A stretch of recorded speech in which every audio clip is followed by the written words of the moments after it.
All right, so we now have our bridge. This will be our first exercise in our progression model.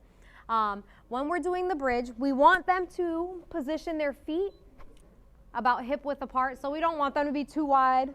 We also don't want them to be too narrow. So we'll be right about here in terms of positioning of the feet. So about hip width apart. Another thing with the bridge that tends to happen is sometimes ninjas, they'll get a little bit of a rib boner, right? Where their ribs start to flare up and they have this big arched back.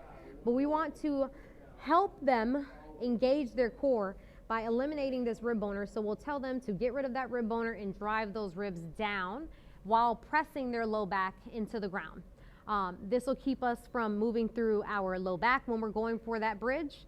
And before they actually lift up into the bridge, this is where we'll tell them to engage their glutes. So they're really, really squeezing their peach nice and tight while creating a base with their arm, maintaining those ribs locked down as we go up for that bridge, and maintain a nice straight line from knee to shoulder, and then coming back down. If they have to reset, that's fine, but we always want to make sure that low back is flat, ribs are locked down before coming up into our bridge position. Because sometimes you'll get people, they'll have one of these motions where they have this nice big arched back. Not optimal in terms of getting maximum glute activation. So we do really emphasize that neutral spine when going for that bridge. And then the other thing that I want to point out about the bridge, in any type of bridge variation, the further away you have your feet away from your bum, the more hamstring activation that you'll get out of that bridge, which is not a bad thing.